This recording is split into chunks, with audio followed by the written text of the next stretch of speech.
Yo les gars, c'est Max Football. On se retrouve aujourd'hui pour un tout nouveau débrief. Le débrief donc de cette deuxième rencontre pour notre équipe de France aux éliminatoires de l'Euro contre l'Irlande. Victoire à Dublin donc face à l'Irlande, 1 but à 0 à l'extérieur. Sur un magnifique but, un coup de canon, un pétard les mecs. J'ai nommé Benjamin Pavard à la 50e minute, les mecs, ça fait extrêmement plaisir de revoir Pavard marquer. Je sais qu'il y en a beaucoup qui vont le critiquer, qui vont sortir la fameuse phrase de oui, ça a ajouté un but à son palmarès, nanana, nanana. Moi, je trouve que ça fait du bien parce qu'il a fait un bon match. Et Benjamin Pavard, dès qu'il marque, c'est tout le temps un banger. Et ce soir, ça me tenait vraiment à cœur de le voir marquer. Ça fait extrêmement plaisir de le voir marquer. Donc, en tout cas, les mecs, au niveau de ce match, donc on a le droit à une équipe d'Irlande très très forte quand même, très très forte avec des joueurs pas forcément très connus ni même très forts dans l'ensemble, mais qui ont eu une vraie cohésion d'équipe ce soir et qui ont su se montrer à la hauteur des attentes. Donc on a 11 tirs de chaque côté, 2 cadrés du côté irlandais et 4 cadrés du côté français.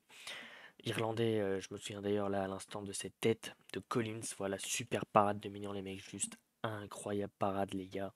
Allez, masterclass sa parade à Mignon, il nous sauve complètement le match. 66% de possession à 34. Voilà la France qui a eu une grosse partie de la possession, mais assez stérile quand même dans l'ensemble. 342 passes pour l'Irlande, 667 pour les Bleus.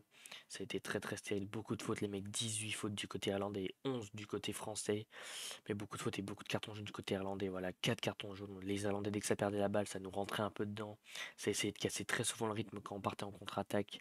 Seulement 2 corners pour les Bleus, les mecs, et 8 pour l'Irlande. Voilà, l'Irlande qui a vraiment surdominé sur le dernier quart d'heure et qui nous a fait extrêmement mal. Ce qui nous permet quand même de prendre 6 points sur 2 matchs, les mecs. Donc on est premier de notre poule, 5 buts marqués, 0 encaissés. Derrière nous, c'est la Grèce et les Pays-Bas qui viennent de s'imposer face à Gibraltar. Au niveau des compos, les mecs, du côté de l'Irlande, on va faire comme d'habitude très très rapidement pour les équipes voilà, que je connais pas trop. L'Irlande en soi, je les connais quasi pas du tout. Donc ça a joué en 3-4-2-1. Voilà une défense qui a fait très bien le tas. Vraiment, ils ont réussi à beaucoup museler, notamment Giroud qui est sorti en deuxième mi-temps, mais également Kolo Muani qui arrive à faire des différences, mais qui était très souvent repris à la fin. Kylian Mbappé qui a été superbement muselé, mais il a fait un très mauvais match, Kylian Mbappé. Mais voilà, cette défense à 3 qui a fait extrêmement mal. Un milieu de terrain qui arrivait parfois à tenir la balle, même si ça a été un peu compliqué pour eux. Et des attaquants qui ont eu pas mal de mal, comme Ferguson, voilà, que beaucoup de mal face à Upamecano et Konaté, mais bon, voilà, c'est un peu normal, hein. C'était certainement les deux meilleurs défenseurs centraux français. Donc voilà, une équipe d'Irlande quand même qui a tout donné, je tiens à le souligner, voilà, qui a rien lâché du tout, les mecs. Vraiment, cette équipe-là, elle a mis son cœur sur le terrain, malheureusement. Ils perdent 1-0. Voilà, je pense que Maignan, ils vont le détester longtemps, les gars. Ils vont le détester très très longtemps. Mike Maignan, voilà, qui sort une parade venue d'ailleurs à la 89e minute. Collins qui l'a envoyé au fond, il la sort. Donc je pense qu'ils vont avoir un peu le démon après lui. Donc voilà, bien évidemment, Mike Maignan, qu'on pourrait quasi mettre, les gars, en homme du match, en fait, si ça sera le choix entre Mike Maignan et Benjamin Pavard. Je pense quand même que Benjamin Pavard sera élu homme du match. Mais Maignan peut être dans la course. Voilà, donc super match de Maignan, hein, qui sort le peu de frappes que l'Irlande a faites. Surtout, encore une fois, cette tête, les mecs, à la 89e, qui est encore une fois incroyable.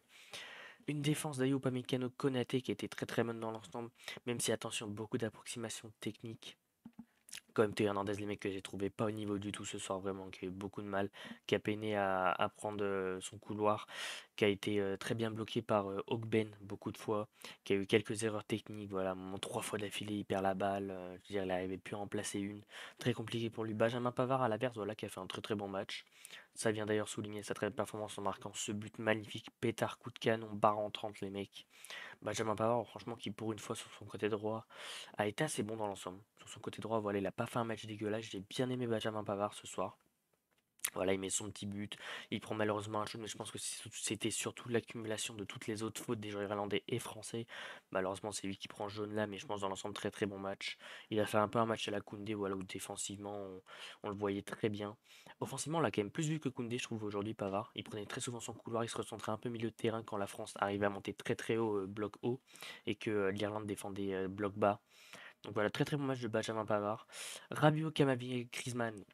Rabiot, bon match, même si pareil, approximativement, des approximations techniques ce soir, comme beaucoup de joueurs français, mais lui en fait partie. Kamavinga, super match, qui a eu un registre tout simplement fou, les mecs. On l'a vu partout sur le terrain, un peu comme Griezmann. Voilà, Griezmann, c'est en attaque, en défense, c'est au milieu de terrain, c'est partout. Griezmann, il nous déçoit plus en fait en bleu. Et je pense que là aujourd'hui, il nous sort un très très gros match aux côtés de Kamavinga, donc les deux Français là au milieu de terrain qui ont fait un super match. Et pour les attaquants, les mecs, je dirais que ça a été un mauvais match. Très mauvais match d'attaquant, ça explique d'ailleurs pourquoi ils n'ont pas marqué. Mbappé qui a fait un match très mauvais, il a très souvent été muselé à 2 voire 3, c'est normal qu'il n'arrive pas à s'en sortir, mais il a fait un mauvais match. Voilà, malheureusement, il a été muselé, donc ça fait qu'il a fait un mauvais match. Olivier Giroud qui a été très bien pris par les défenseurs centraux, Collins, Egan et Ostia.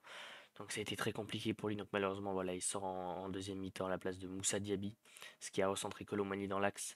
Et Kolo Muani sûrement qui a fait un meilleur match que Kylian Mbappé. Je pense qu'il a fait un bien bien meilleur match que Kylian Mbappé, mais qui a eu beaucoup de mal quand même. Voilà, qui arrive à faire la différence deux, trois fois, puis sur la quatrième, bah, il se faisait reprendre. Donc ça a été un match très compliqué pour nos attaquants bleus ce soir, les mecs. On a eu donc les entrées de Jules Koundé à la place de Benjamin Pavard, voilà, qui était un peu dans le même registre, sauf qu'il prend beaucoup moins son couloir, Jules Koundé, qui a eu du mal à se mettre en jambe dès le début. Ensuite, on a eu les entrées d'Aurélien Tchouameni, Moussa Diaby, Marcus Thuram. Bon, Marcus Thuram, ça rentre vraiment à une minute de la fin, donc ça subit une faute pour essayer de gagner du temps et ça marche.